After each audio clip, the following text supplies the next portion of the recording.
Hello. Okay, so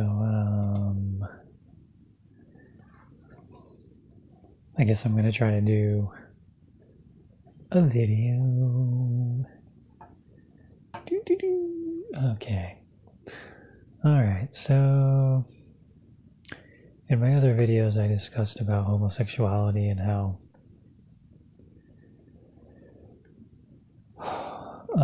it was more for general. This one's for more targeted to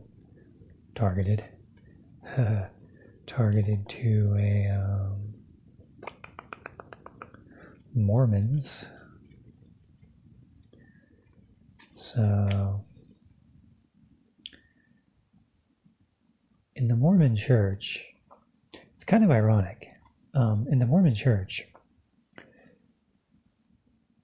we all believe we're broken. I mean, from the prophet to the guy in prison for whatever for 20 years, it's like there's nobody in our church that doesn't feel like they're broken. And so actually in the Mormon church, understanding homosexuality as a cross, as a burden, as a trial is understandable. I don't know if I'd say it's easy to understand, but it's understandable in the context of the Book of Mormon.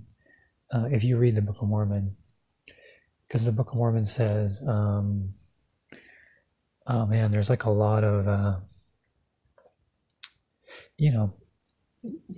it begins with Adam and Eve. Adam and Eve partook of the fruit, and then we had the fall.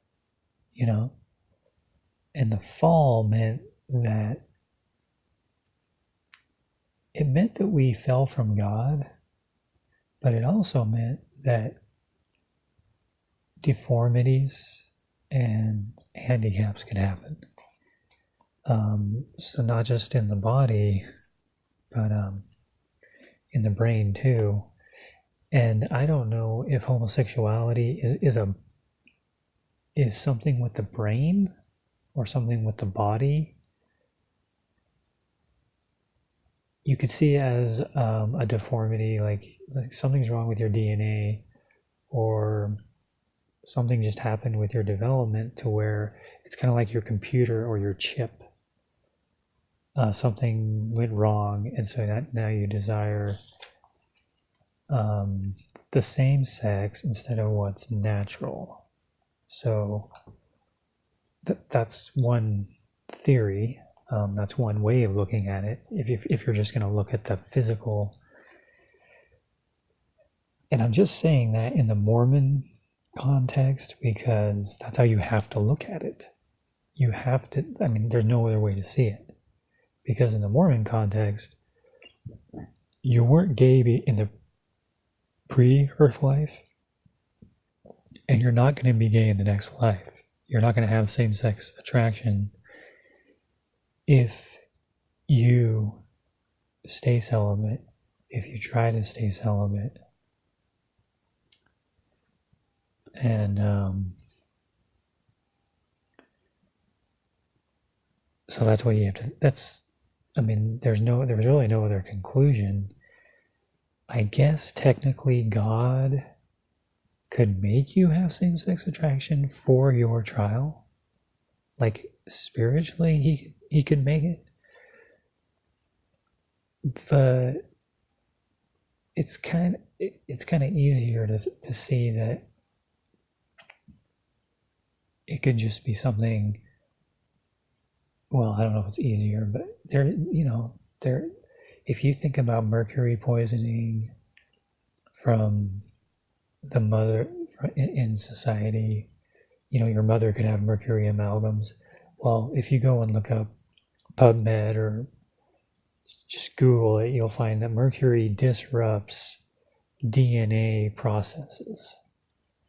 I mean, hey, we have more mercury in people's bodies than ever before in the history of the world.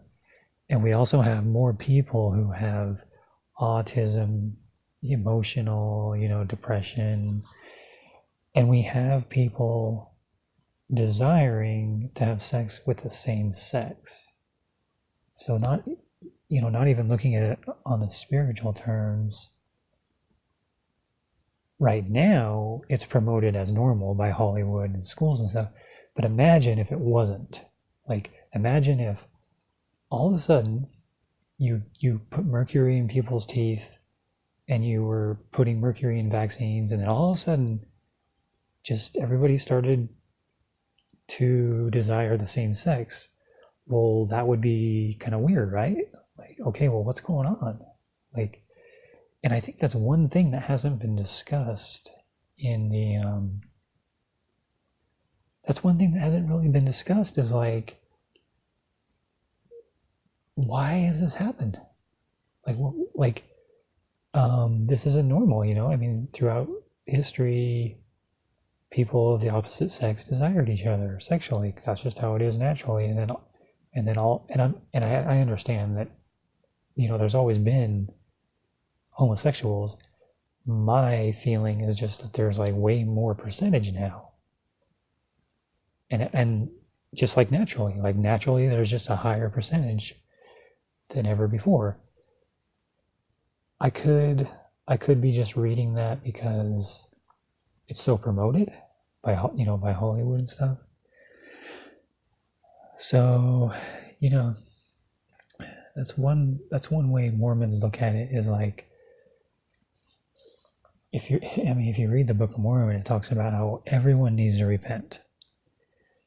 Everyone has to carry a cross. Everyone has trials. Everyone has to endure to the end. It's telling you in every page, like, you got work to do. You need my help. You need Jesus's help. And so anyway, I wanted to talk about when Jesus was giving the Sermon on the Mount in the Bible and the Sermon in the Temple in the Book of Mormon. I mean, I don't know if I even need to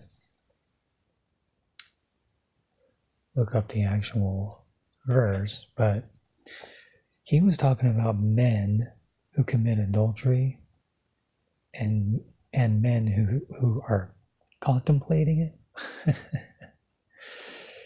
He said, "It is written that thou shalt not commit adultery.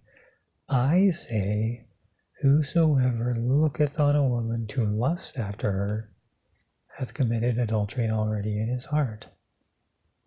I give unto you a commandment that you suffer none of these things to enter into your heart. For it is better."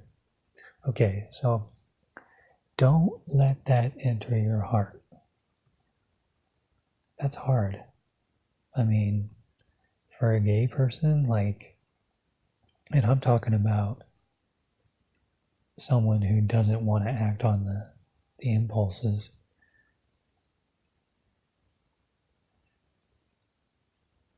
With God can be in your heart. With the scriptures, you can feel his love. With the scriptures, you can have him in your heart. You can have heaven. And there's an interesting thing. With the scriptures and with the church, you can have the future be a bigger part of your life, a bigger part of your mind. And so with Mormonism, you're going to have same sex, or you're going to have normal opposite attraction in the next life. If you stay faithful, you're going to have you're going to have a perfect body, perfect mind. You're going to have God, and you're going to have the kingdom of heaven, and you're going to have joy. And so the future is just joy forever, and you'll be normal. And that's not just for people with same-sex attraction. I mean, right here, I mean, it's for someone who, has that desire to commit adultery, or someone with any kind of problem, any kind of mental, physical problem. This is how the gospel works. It's telling you, hey, don't give in to what's wrong or abnormal. I mean, I know that's a simple way to say it, but pretty much that's all the gospel is. Pretty much, the gospel is saying, stay normal. I mean, like, look at the 10 Commandments. It's pretty much saying, like, hey, be normal according to the right kind of standards. Like, don't kill somebody. That's not normal. Don't lie. Don't commit adultery. Love your neighbor. Love God.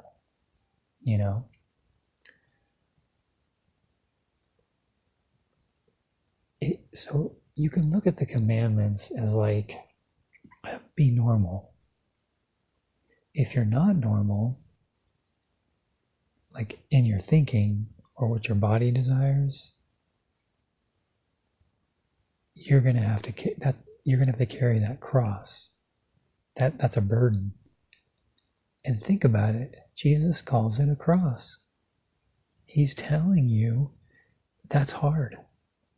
He's telling you, I know it's hard. It's a cross to bear. It's a burden. And, you might have depression. You might have suicidal thoughts. But he's also saying you can do it. And you can do it, and you can learn from it. You can grow. You can grow spiritually. You can still have joy in this life. Because, I mean, joy is joy. I mean, joy is not, it's not like the world. The world says joy is when you do something in this world. Like that's what joy is to this world. Like joy is when you have sex with someone you want to have sex with, or when you have a partner that you want, or when you get the food you want, or whatever, like the car, the house, the family, the baby. That's not what the gospel says. The gospel says joy comes by staying with God. I mean, I know that's simplistic, but pretty much it's like that's what joy is. And especially when you look at Abraham and what he wanted, when I don't know if he was young, but I assume he was young, he said, I desired more peace. He didn't say, I desired more money, I desired more houses. He didn't even say I desired a kid yet. Like, I don't even know if that was, maybe that was part of it, I don't know. But he just, I desire more peace. In other words, I desire to get closer to God. So in other words, if you're a Mormon and you have same-sex attraction, it might change, because for some people it has. But let's say it never changes. You have it your whole life. You never desire a relationship with a woman. You can increase your relationship with God every day, every year, whatever. Be more spiritual than anybody in your ward. You know what I'm saying? Like, your spirituality, your relationship with God can be great. And he can talk to you, and he can be like, I mean, God himself would probably tell you, hey, it is great to have a sexual relationship with the right way. And I want you to have that. I don't want you to have sex right now, same sex. I don't want you to have gay sex. This is a cross you're going to have to bear if you want a relationship with me. So those are just my thoughts.